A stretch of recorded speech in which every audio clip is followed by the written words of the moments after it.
Hey, what's up everyone? Welcome to another video, and this time I'll be showing you guys my ups and downs of working or coloring one of my covers. Actually, the first cover for my first creator-owned book called The Eagle and the Snake.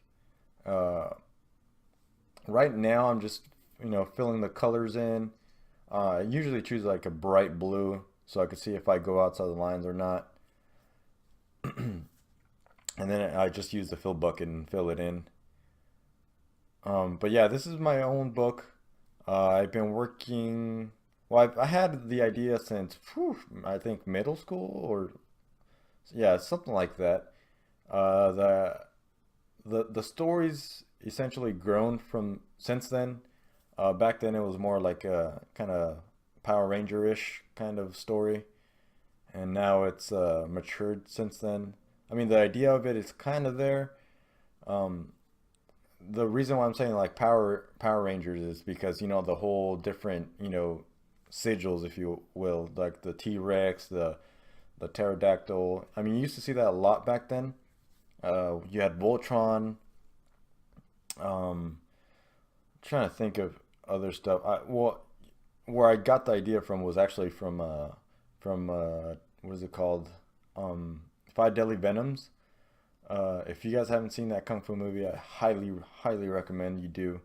The whole idea behind that was that you have these five different students that all learn from a teacher, and they all have different sigils on top of their mask, and their masks are similar to the ones that I drew, but they have a Chinese mask, and this guy there's certain styles, fighting styles that they have, and like the snake style, they'll have like the snake on top, and they'll have the toad style, and the toad would be on top.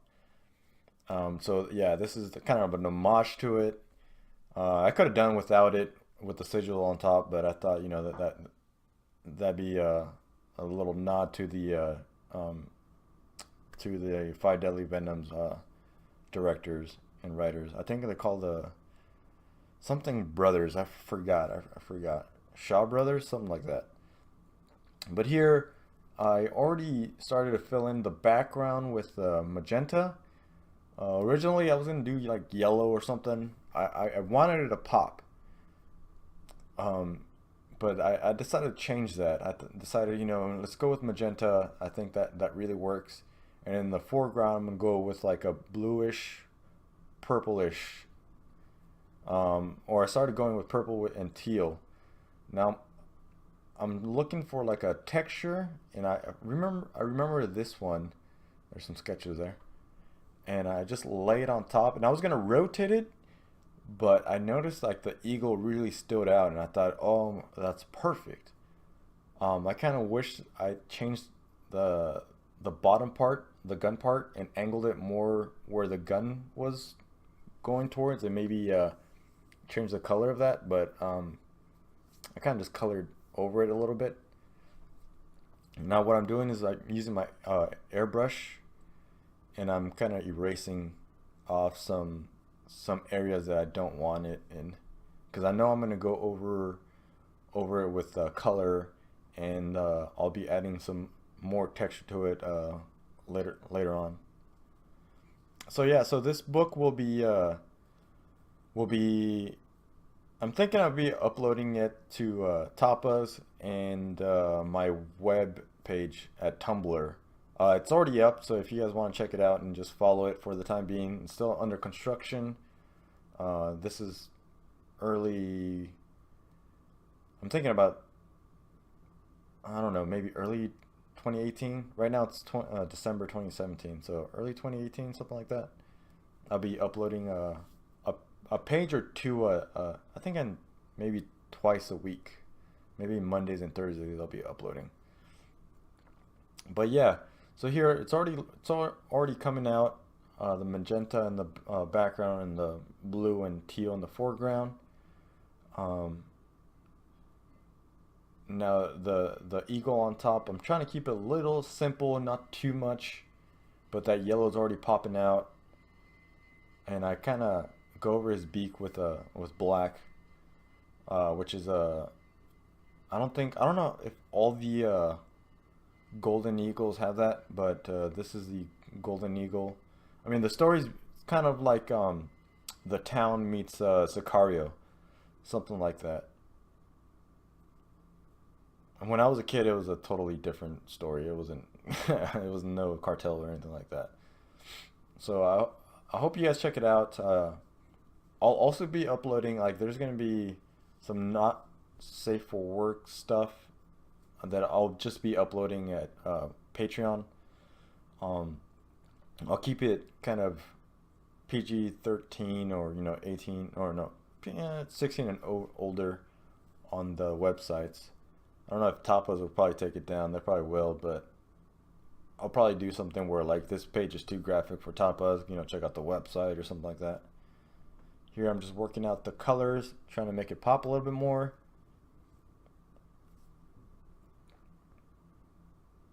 That logo took me forever to come up with. Here I noticed that like there was something wrong with it. I thought maybe it's angled too far back, and and then I think I just put it back to where it was, and I'm thinking no, that's not it. And one of the things was is that it's the mouth or the yeah that mouth part was a little too high, no too low, and that fixed it. And now I just had to like kind of clean everything up, and then I had to also angle the jaw a little bit as well. And one of the things that I noticed later on that I actually fixed was that his mask was too far back. That mask should end around like the jawline ish, It shouldn't reach that far back. But I find out I actually got up and took a break, and I think that's important to get up, let your eyes kind of rest a little bit, because at this point I know there's something wrong with it. That's why I keep zooming out. Sorry, that's the sound of the coffee that I grabbed. It's one of the perks living across the street of a Dunkin' Donuts.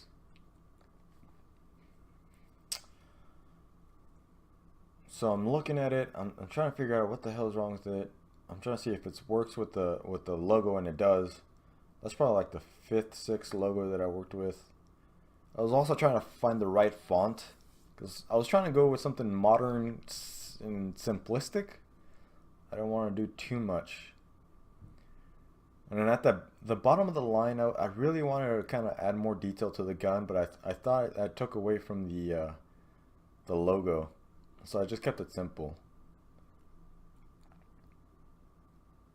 And that logo placement was also it was also inspired by like a lot of manga books where they put the title at the bottom or in the center. Unlike the US here, we put the logo on top, which makes sense if it's going to be in the comic book shelf. You want the reader to see it.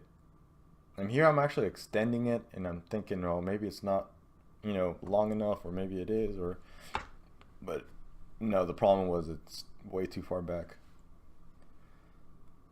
But yeah, that's one of the things that I like about manga is that you could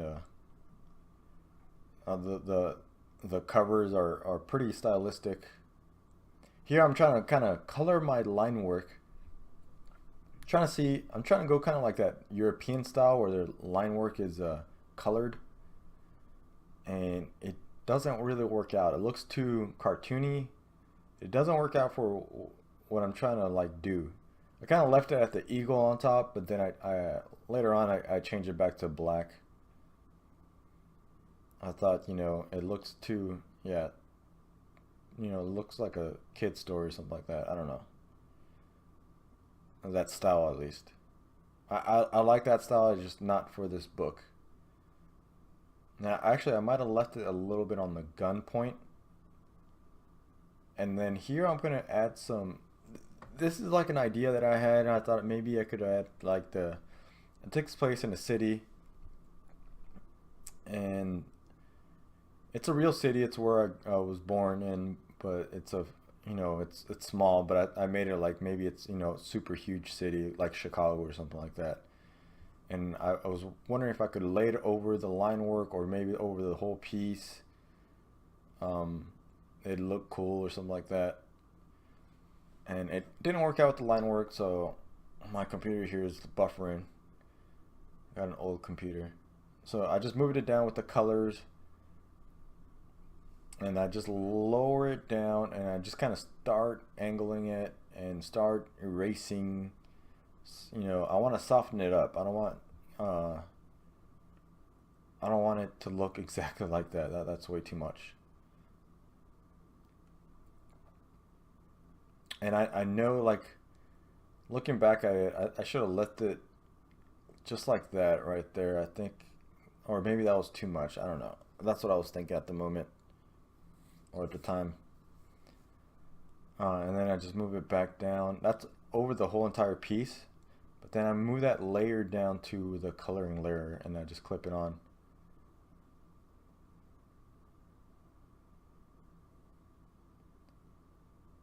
But overall, it's starting to come together. Um, the whole cover is kind of inspired by one of my favorite movies, um, called Desperado, where Antonio has like the gun kind of angled at his face though, in his forehead, and he's looking down. I thought I kept it kind of simple with his gun or something like that.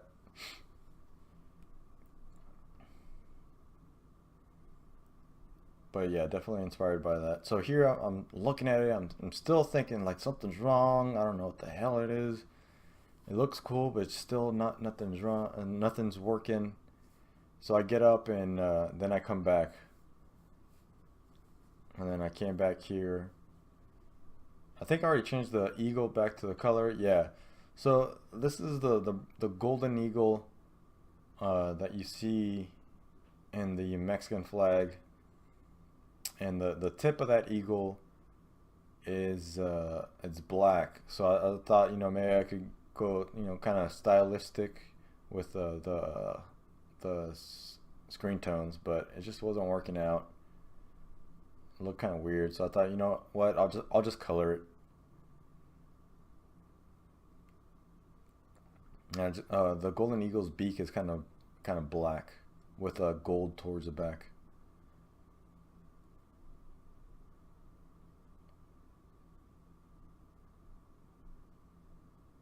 So there's that, and I kind of want to add texture to the background too, but I thought no, no, just keep it simple. So here I start angling the chin up because the chin was way too low. Oh, someone's texting me. And then I start fixing it, filling in all the colors or whatnot. Now there's other characters with different sigils on top. One of them's a coyote.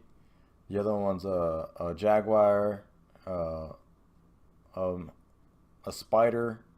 I believe it's called a brown spider. And then I feel like there's one more. And scorpion. Yeah.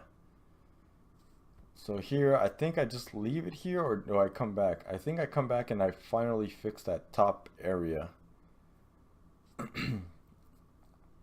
Because I was just looking at it forever. But essentially, this is pretty much it. I might upload it to the webpage. But anyways, guys, follow me on Patreon. Follow the Tumblr page where I'll be posting it for free, and I'll probably post it at Tapas. But I'll upload more information about it later on. But until the next one, guys, I'll see you guys later. Peace.